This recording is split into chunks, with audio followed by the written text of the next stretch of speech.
Hello દોસ્તો, sugar control માટે બેઠા બેઠા બે કસરતો હું તમને બતાવું છું જે બેઠા બેઠા કરવાની છે. તો કસરત નંબર 1, પગ નીચેથી, એટલે આમ આપણને સિચ્યુએશન ઓકવર્ડ લાગશે પણ આ રીતે પગ હલાવવાના છે. તમે આ રીતે બેઠા છો અને આ રીતે આમ ઇનડિસન્ટ લાગશે આ એક્સરસાઇઝ. આપણે આમ જાહેરમાં બેઠા હોઈએ ત્યારે આવી રીતે પગ ના હલાવી શકીએ, પણ આપણા ઘરની અંદર કે તમે સ્ટેજમાં એ રીતે બેઠા હો તો આ રીતે પગ આખા દિવસમાં લગભગ 100 વખત તમે આ રીતે એક્સરસાઇઝ કરો. તો આ છે એક્સરસાઇઝ નંબર 1 શુગર કંટ્રોલ માટે. અને બીજી જે એક્સરસાઇઝ છે તે પગ નીચે એડીમાંથી ઊંચા કરવાના છે.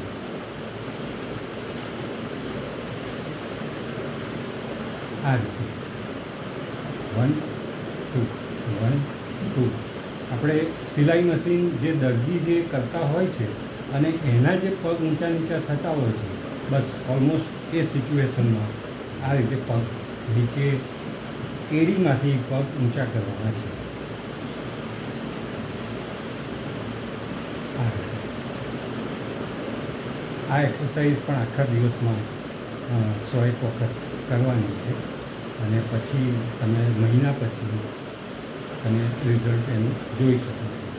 તો દોસ્તો, શુગર કંટ્રોલ માટે કસરત નંબર 1 અને કસરત નંબર 2. વિડીયો જોવા બદલ ધન્યવાદ.